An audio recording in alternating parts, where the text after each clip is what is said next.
What up, everyone? This is Mr. Lord, Dr. Professor, Dark Joker, here with another edition of Traditional Fans with Opinions, where I'll give my reviews for whoever I watched, read, or played today. And who are Traditional Fans with Opinions? That is myself, and that is you, the viewers. With all that being said, on with the reviews. The beginning after the end, episode 7. So in this one, Arthur and Tessia continue their training under Virion. And so when Arthur awakens his mana core, whatever his beast core, and he basically becomes a beast tamer. And so basically when it's awakened, it does some blast that knocks Tessia and Virion backwards. And Arthur passes out. When he wakes up, Virion asks him what it was. Like what kind of beast put him there. And Arthur tells Virion that it was a dragon named Sylvie, which shocks Virion because that is it's not common for a dragon to basically put a beast core inside someone. And so once he awakens it, this object, this orb, like this circular object, that's Arthur when he wakes up, it hatches. So it's revealed to be a dragon egg, and he names the dragon Sylvie. So Sylvie bites him and puts some mark on him that allows him to understand what Sylvie's saying. And so us the viewers can't hear what Sylvie's saying, but only Arthur can. So the only way we're gonna understand is through Arthur repeating whatever Sylvie says. And so, the little dragon's freaking adorable. Arthur thinks it's adorable. Then Tessia, when she sees the dragon, she keeps trying to pet it, which is funny. And Sylvie thinks she's like a predator or something, like trying to eat it or whatever. Very on shock to see the dragon. And so, the elvish noble that tried to antagonize Arthur years earlier tries to antagonize him again, gets beat in one punch in another duel. Then he pisses Tessia off, and Tessia knocks that noble good bits away. The whole sequence is just funny. But basically they're all able to make peace or whatever. And so basically there's this summit between the three kingdoms, the elves, the humans, and I can't remember who the third kingdom is. It may be the dwarves. I could be wrong. But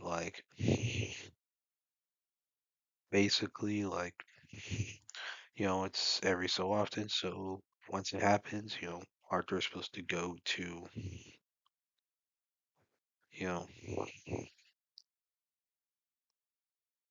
go to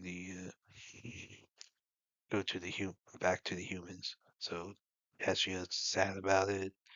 You know, Tessia and Arthur say their goodbyes. Arthur goes to his family's house where he sees his younger sister and his parents. And that's how the episode ends. So yeah, I thought it was a good episode. You know, good conclusion to his time in Eleanor. And he's given this compass, whatever, that can allow him to return there if whenever he so chooses. So I guess either continue his training or hang out with Tessia. Because I'm guessing that's supposed to gonna potentially be some long term, I guess, romance thing they're gonna try to do throughout this series. I guess it's potentially a way to bridge the two kingdoms potentially in the future, especially if hostilities start to happen. That could be complicated. And so we'll see Arthur readjusting back to life in the human kingdom. How do the other humans see him since she lived with the elves for a decent amount of time? Do they try get information on the elves so they can attack him? Not his parents, but some of the other humans. Do they consider him to be an elven spy? What all happens? Who knows? I'm really interested in how he's gonna adjust and how everyone's gonna react to him. So yeah, really like this episode. Looking forward to next week's Andor season 2, episodes 10 through 12. So in this one, uh, Lucy and Lonnie are basically they become burned assets. So Lonnie tells Luthen this and tells him about the super weapon, which we know to be the Death Star. Luthen kills Lonnie to keep him quiet. Then when Dedrick goes to his shop, he tries to kill himself to keep himself silent. Dedrick calls Medivac, gets Liz to a hospital. Clea, who saw everything, a bunch of the evidence was burned in the whole shop area. So Clea infiltrates the hospital and kills Luthen to keep him quiet, which Luthen was very much okay with. And so there enters flashbacks to like years ago when Luthen was an Imperial officer on, I believe it was on Naboo, and basically massacred his unit, killed everyone in Clea's village except for Clea, and he and Clea basically Luthen deserts the Empire, takes Clea with him, and they blow up an Imperial like facility. Yeah, and that's like a flashback. That's like starting their rebellion where Luthen's like they're gonna lose a lot until time comes they can win and defeat the Empire. And so Dedra, she's arrested by the ISB. It's revealed that how she learned about Luthen is that so for 2 years, yeah, I believe it was 2 years, she had received classified documents that while she did have the clearance for, she did not have the need to know, which that is why there's a problem. And she didn't report to her superiors about it because in a government setting, if now she didn't even have the clearance for them, that'd be a whole other issue, and that would leave a lot of questions. But while she did have the clearance for it, she did not necessarily have the need to know. And she should have gone through proper channels. Now the Empire's evil, so there's that whole caveat. But even if they weren't evil, this was like the Republic. You're supposed to go through official channels. You're supposed to like you know not break the law because what she did by not only keeping those documents and looking at something, but not reporting it, she was breaking the law, and she got caught. She was complaining how she never got stuff through, blah blah. And yes, well, she was like, I was trying to find access and kept getting stuck, kept trying to go past. Well, guess what? She freaking, you don't, that's not an excuse to break the freaking law. That is not an excuse to, like, look at classified information when you're not supposed to. And this was a 2 year clerical error because it was not supposed to get them. She got these by accident. So there was a 2 year clerical error that was going on. So who's to say she was the only one accidentally getting stuff? Who's to say she was the only person in the ISB accidentally getting, only person in the Empire accidentally getting documents that they weren't supposed to get? So, you know, could have it, and so Dedrick got sent to prison for that, rightfully so. She could whine all she wants. She deserved to go to prison for that, even if she was in the rebellion, even if she was in the Republic, even if this wasn't the Empire. She got what she deserved. Frankly, she's lucky she wasn't executed. Like that's what I'm questioning. Why is she not dead? Like this is the Empire. We have Darth Vader. Like like this involved the Death Star. This involved Death Star documents being leaked. Like I mean, this involved the Death Star documents being leaked, and that was the problem. And so she gets in prison now. they all try to find everyone's trying to find Clea.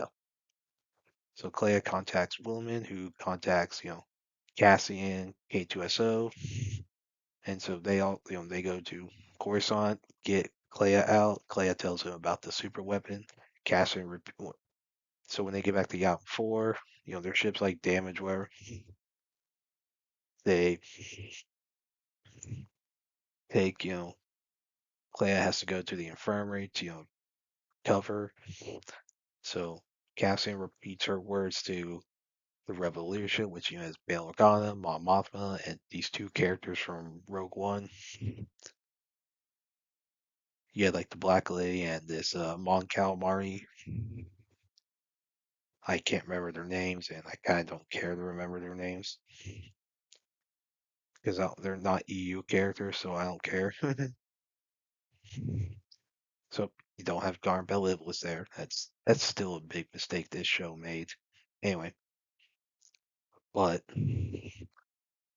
they say whatever intel Luthen did gather is not enough to act on, and so Cassian is confined to his quarters. Now, Mon Mothma talks to her cousin, you know, her cousin who knew Luthen, talking to Cassian, they'll basically, so her cousin, I believe Vel is her name, and Mothma convinced Bail to let Cassian go meet with this contact of Saw Gerrera's who wants to meet with him to learn more about the super weapon.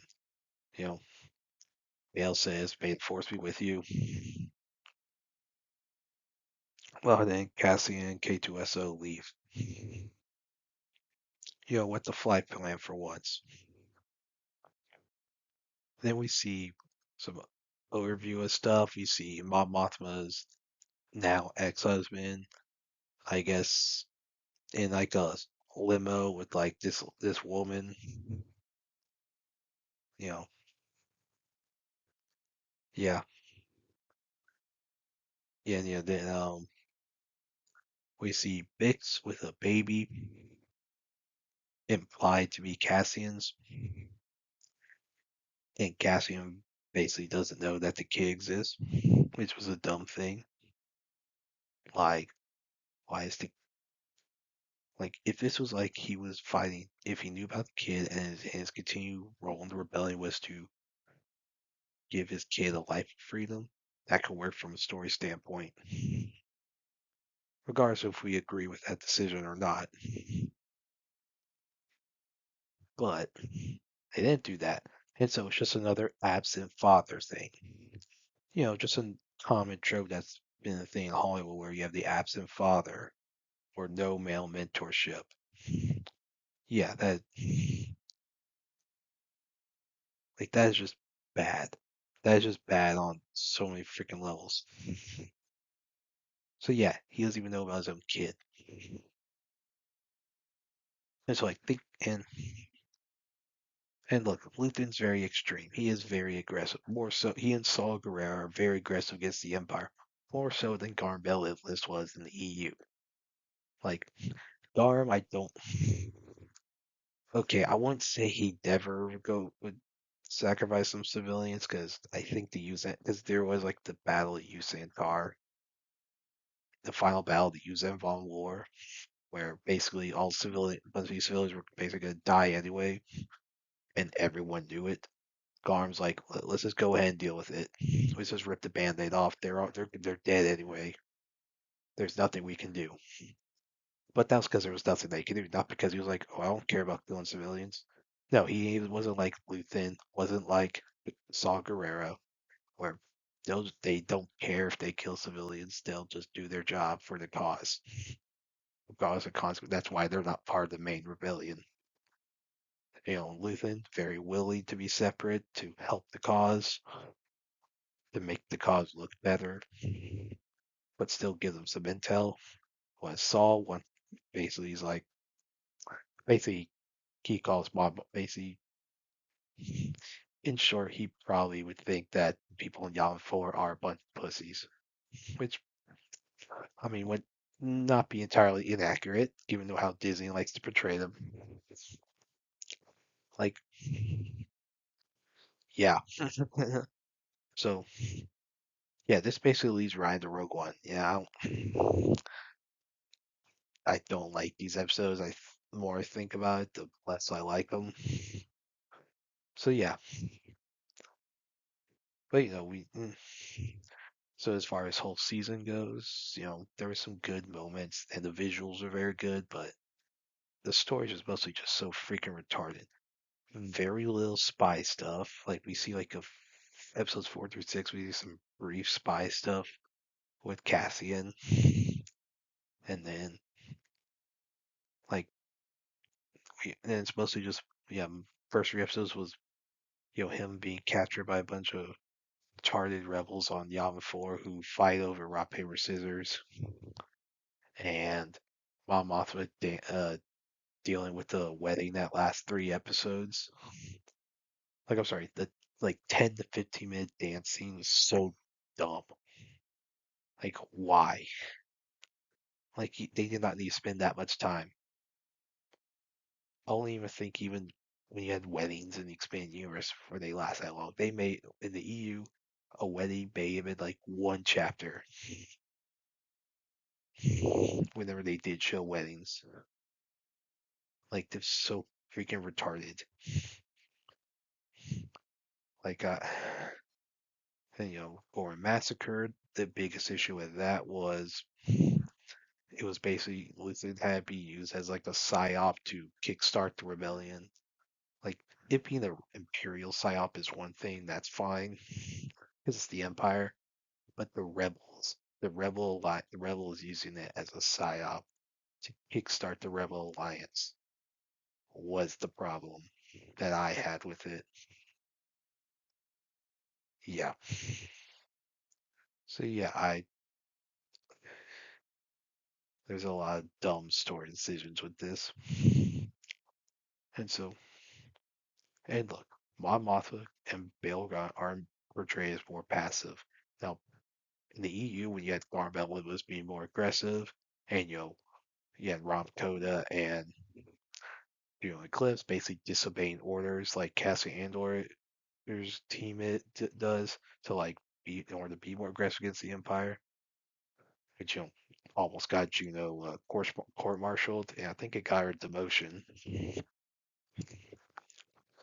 Basically, you know, Garm was want to be more aggressive. I mean, he's Corellian. Corellians are going to be more aggressive. They're very free thinkers. They're very independent. Like, there's a reason Han Solo respects Garm Beliblis openly. Like, I'm sure like Han respects Mon Mothma and General Akbar and Admiral Akbar. He's not necessarily always very open about that. The only politicians he's ever shown to openly respect are his wife, Leia Organa Solo, and Garm Beliblis. Like, it is just a fact. Like, Garm was the bigger military mind, while Martha was a more political minded. Which is why she was like the face of the rebellion as like the leader. Like Bale was never the face, even though he technically was in charge because he was the big mediator between Mon Mothma and Garm Beliblis. Of course, when he died, that's how Garm left because Mon Mothma gained a lot of influence. Anyway, I'm getting sidetracked here, but we needed that kind of dynamic, like like leadership on Yavin 4 that was promoting like being more aggressive, but we didn't have that. Like it took out a lot of the intrigue. Like the fact that Corellia, I don't think they even involved was stupid. Like how do you not have Corellia involved? Like when the most important core worlds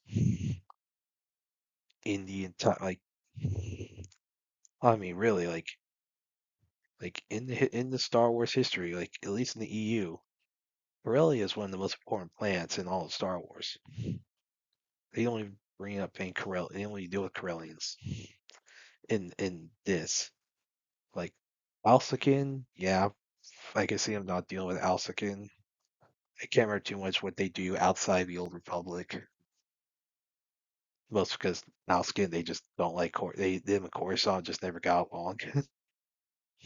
Corellia, of course, you had the Soul family where one of Han's ancestors held the entire Galactic Senate to the sword in order to end the final Alsacian conflict, which that is such a cool story.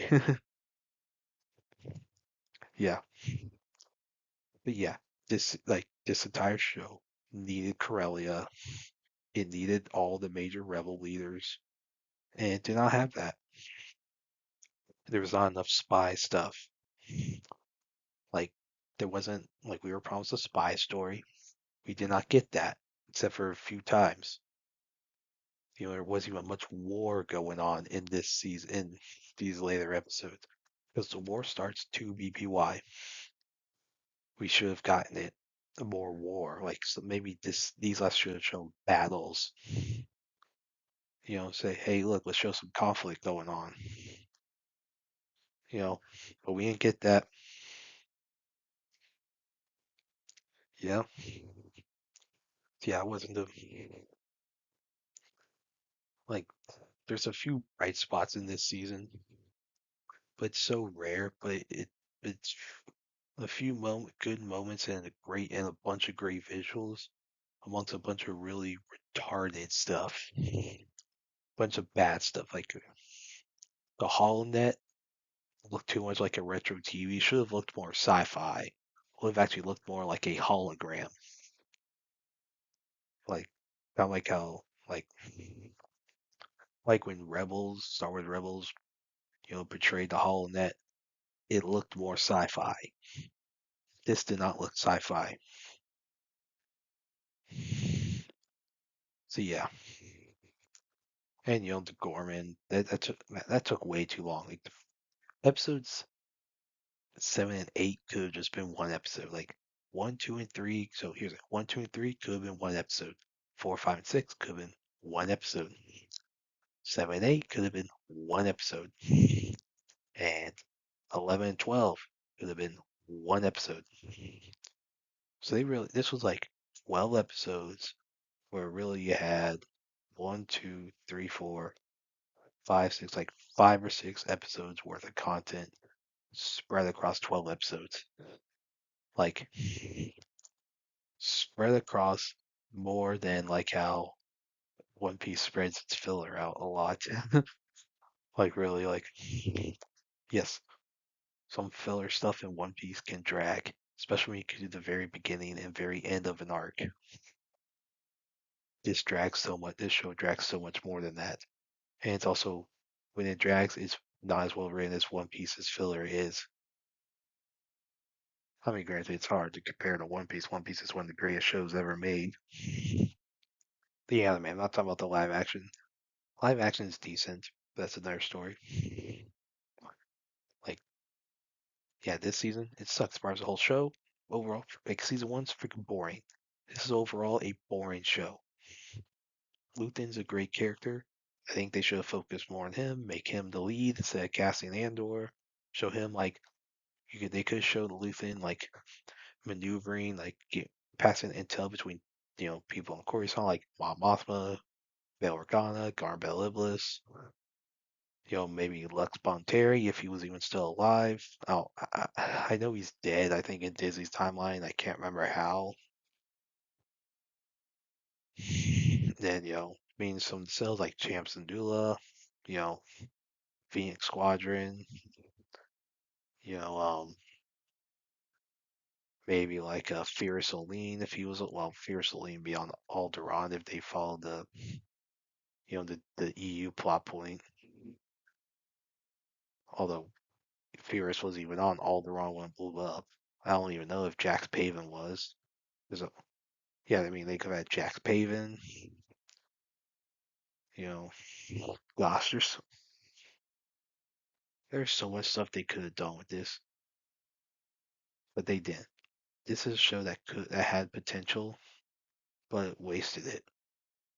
I mean, Skarsgård was a good actor. He was acting wise, he did better acting than anyone on this show. But him and Mendelsohn who played Krennic, like those two characters were the best parts of the show because they had the best acting.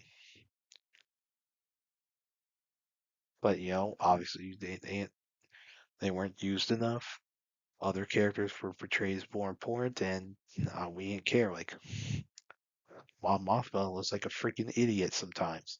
And what they do to Bale, gosh, they made Bail Organa look like a freaking idiot. Like, uh,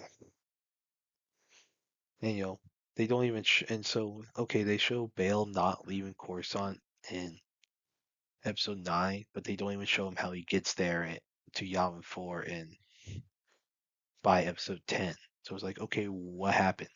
I feel like that is something that should be done. Explain, like, okay, is he openly against the Empire?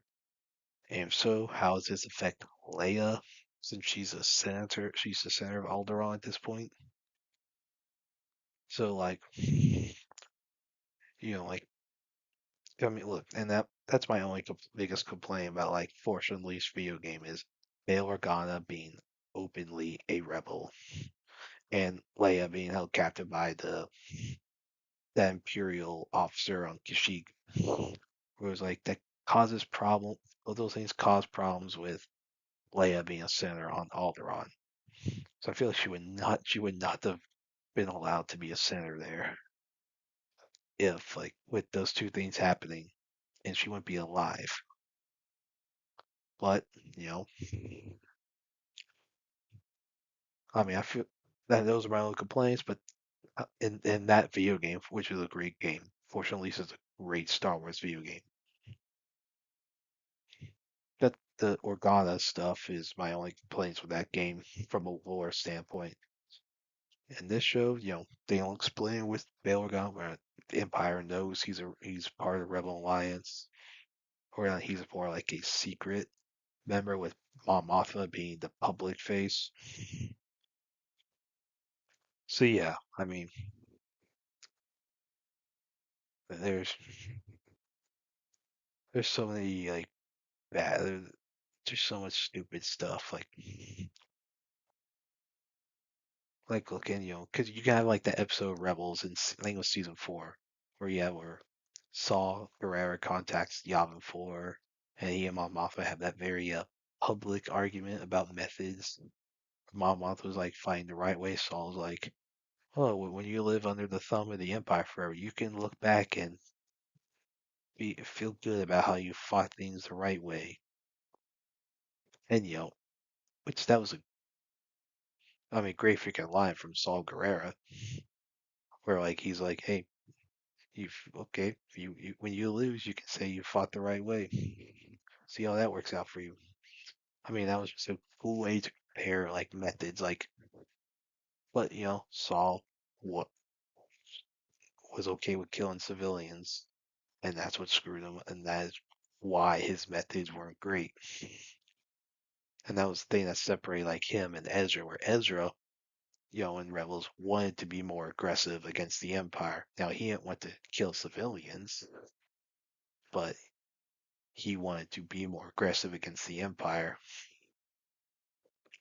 Whereas there was the thing about Mon Mothma was too passive until like the Death Star happened. Like before the Death Star blows up, like during like in the EU during like the first 2 years of the Galactic Civil War, just basically operate the entirety of Operation Skyhook. You know, Mon and Bale were very passive. Once Bale dies and once the Death Star is destroyed, Bond it does become more aggressive because it's like, yeah, it's on. You know, kind of I guess she lets her military people do their jobs. The arm loses so much power because Mon Mothma is very a lot more influential, and that's why Garm leaves because there was a suicide mission that Garm did not want to put his people in on, and Mon Mothma was like, "Okay, you can leave." Yeah, so there's so much better stuff. Like you want to portray Bail Organa, Mon Mothma as more passive, and that they're not as willing to be as aggressive against the Empire due to their personalities. You know, I mean, Layup. I mean, the Padme would have been right along with them. like Padme and Leia would have both been right along with them as far as being more passive because they were a lot more about peace. They did not like war, and they were not as willing to fight a war when needed. Like even if they absolutely now, of course, we know with Leia and Padme, we've seen them both fight. They're both good with blasters, but they very much they they they would have the issue in the rebellion. Like they would have the same issues that Mon Mothma and Bail Organa have of being too passive in leading the rebellion, you know, in a war because they were not wartime leaders. No, yes, yeah, no, Padme would be the most aggressive out of those four. I would say she would be more of like you would more likely probably see Padme agree with Garm than any of the other three would be, but Padme would side with basically Garm would still be isolated,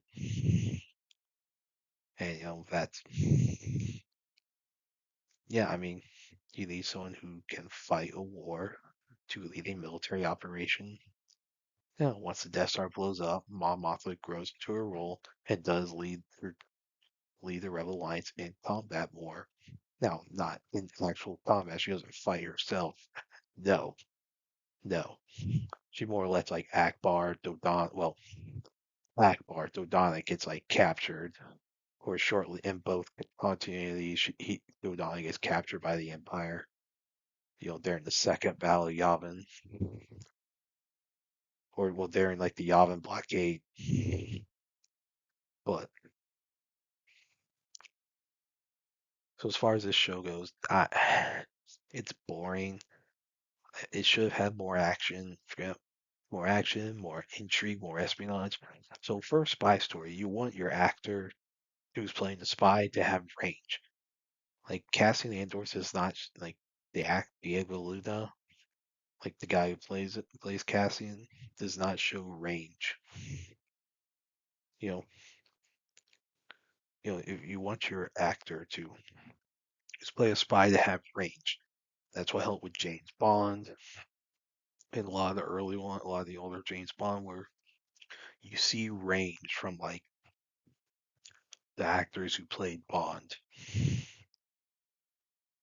You see range in their respective like roles and whoever they're playing as, and in like in the Blacklist with Tom King, we have like with the different like aliases as he's going by.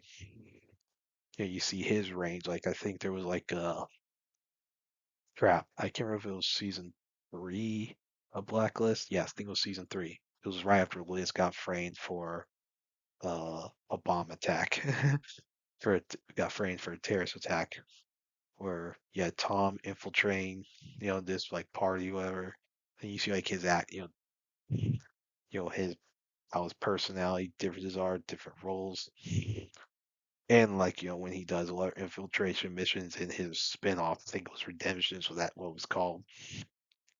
You see the range of him because he's a spy. You see his range, the actor's range in the various roles that his character is playing.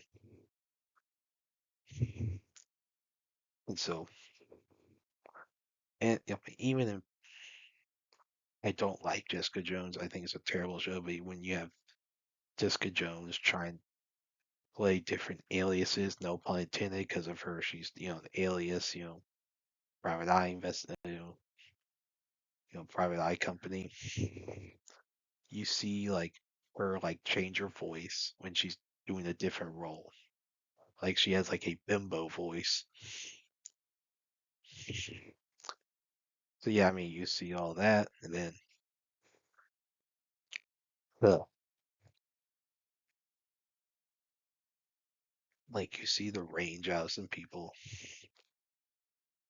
Like for spies, that's what you need for infiltration, for espionage. You need to see range out of the actors. Diego, like Cassian Andor did not show range.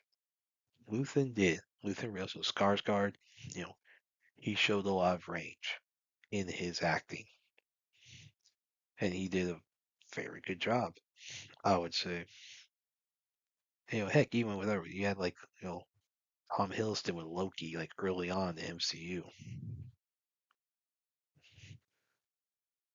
And, you saw the range of Loki because of, he's the trickster. He's doing, he's, kind of, well, you have the villain, you have the more heroic kind, the way Loki's personality is. So he's playing a trickster. He's playing like different roles, different personalities. So you see a lot of range from Loki.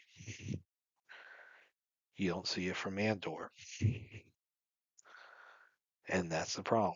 Now we're not necessarily expecting like Bail Organa or Mon Mothma to have a bunch of range because their personalities are pretty well known. And Saul, we have his personality, and obviously the ISB.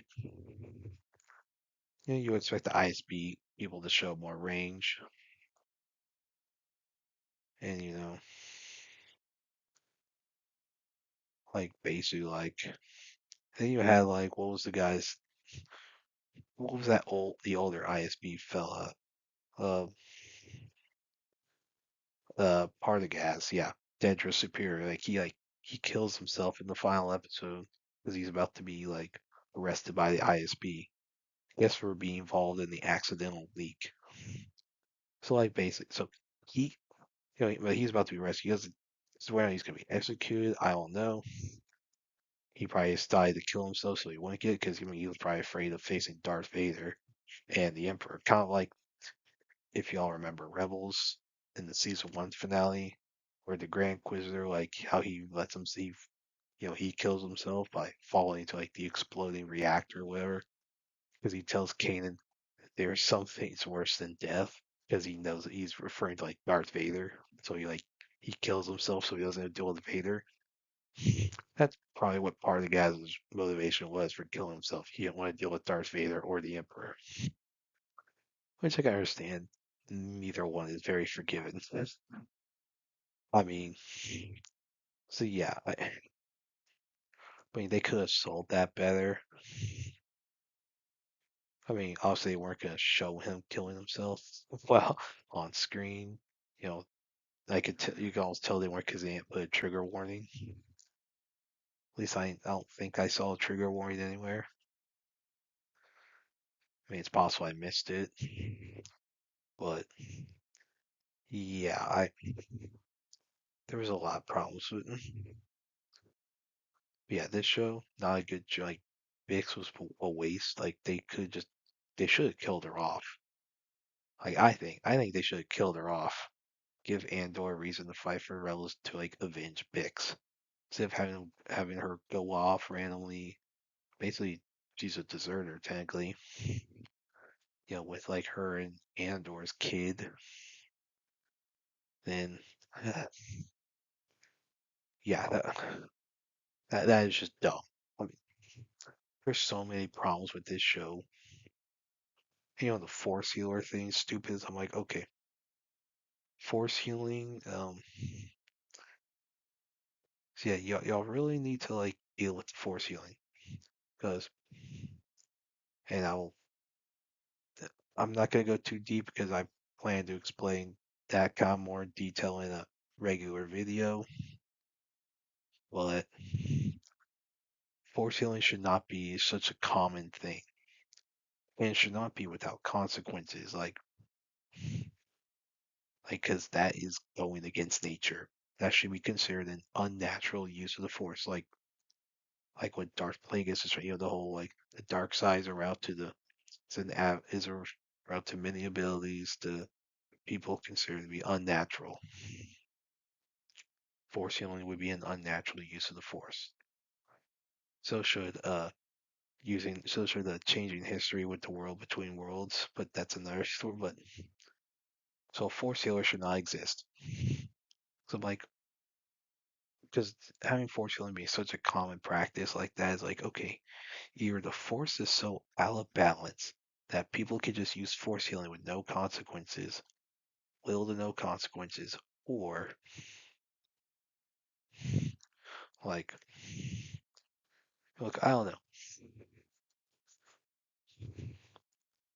Like I mean, Like ugh. There's just so many problems with this. Like because the whole Force heal thing screws up. Like you know, Qui Gon's death, um, Anakin's death, potential. Although Anakin was so screwed up, he probably would have died anyway. I mean, heck, I mean, so many. I mean, Finn being unconscious at the end of Force Awakens. You know, so many freaking problems. Like, just so many problems. Like, I ain't like it. I don't like this show. It's boring. There's a lot of stupid stuff in this. That's like blanket. That's like people ignore for the few good moments and the really good. Like the visuals are awesome. The visuals are great.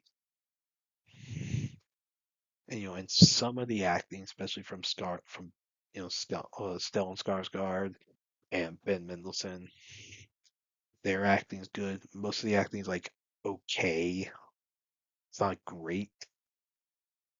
Something worth most of it's not worth writing home about, but Skarsgård and Mendelsohn are good. The rest of these are mid or bad in acting. And like characters, yeah, I mean I don't care. Like they portray Mon Mothma and Bail Organa like a bunch of idiots. Like and that pissed me off. I'm like the two of the founders of the rebellion. You're portraying them as idiots. They are passive. They are not aggressive, but they're not idiots. And that is the problem. So yeah, I don't like this show. I mean, it's also not very exciting. It's very boring. Should have had more combat, especially in this final arc, with it being during the war. The war has started, so there should have been more combat. But I thought this was boring. So yeah, it's not a good show. It's not the worst thing Disney's done with Star Wars. And, there's the whole like Filoni versus Gilroy thing people are pushing. I don't think that's anything. I mean, Filoni had to approve this show. I mean, he's the chief creative officer. He had to approve this season, and I think he was very involved with the approval of season one as well. So he's not like it's not like he had zero. This baby he may not have had as much direct involvement with this show. And if he is pissed off, it's because so Mandalorian season two was the peak of his popularity. That was the peak of Dave Filoni's because that was the return as Luke Skywalker, wrecking a bunch of dark troopers, you know, actually acting like Luke Skywalker. Mandalorian season two, everyone was riding high off of that because you have that and Clone Wars season seven in 2020. Both those same time, like really raised its popularity. Bad Batch season one was decent. It was okay. It was a decent show. Season I hadn't watched seasons two and three because they came after Obi-Wan, and I was like, screw it. So, I mean, that hurt the reins for Andor because Andor season one came basically shortly after Obi-Wan. Then season two of Andor, you have Obi-Wan. You also have Ahsoka and Acolyte and Mandalorian season three. Yeah. So, yes, I mean, so is Acolyte probably better than most of the stuff after Mandalorian season two? Probably. It's better than Tales of the Underworld, better than Book of Boba Fett. I can guarantee it's probably better than Obi-Wan. I haven't seen Tales of the Jedi TV show. I haven't seen the TV show version of Tales of the Jedi, so I can't say where Andor is better than that. I'm sure that's probably a decent argument. I can probably almost guarantee it's better than Tales of the Empire. I can probably guarantee it's better than Ahsoka and Skeleton Crew. and like Acolyte. Like I'm not planning to watch Acolyte unless they just actually make a season two, and that'd be only so I can review season two. But we know that ain't gonna happen, so I'm probably ain't gonna worry about watching Acolyte. So yeah, I it's not the worst thing Disney's done with Star Wars. It's better than the sequel trilogy. Not that that says much, but it's definitely not the best. It's not some masterpiece. It's just a boring show. Like, it's just boring. Like, yes, you can have character moments with people talking, but you actually have to have intrigue. It takes good acting, it takes good dialogue, it takes good writing. If you don't have those things, the scene of just people talking will not get people excited. I mean, that's how Game of Thrones was able to last so long. When you had people talking, you had good writing, good acting, good dialogue, like all that. You actually had all that in that. This show did not, and that's why it's boring. So, different than let's say the Darth Plagueis novel, which is a lot of people talking in hallways, people talking in rooms, political maneuvering. Darth Plagueis was basically like like very much like the House of the Dragon, like House of the Dragon season one or Game of Thrones season one, where it was like people making political moves. Well, I say more like House of the Dragon, where Darth Plagueis was basically Darth Plagueis and Palpatine making political moves over the years to help enact the grand plan of the Sith. And then basically, you see all the intrigue and how they talk to different people, how they interacted with different characters, both good and evil. There's a lot of intrigue. Whereas for this show, no, there was no intrigue. And yeah, the few legacy characters they did use from like pre-Disney, which were basically just Mon Mothma and Bail Organa. I think there was Admiral Yularen. You had Yularen appearing.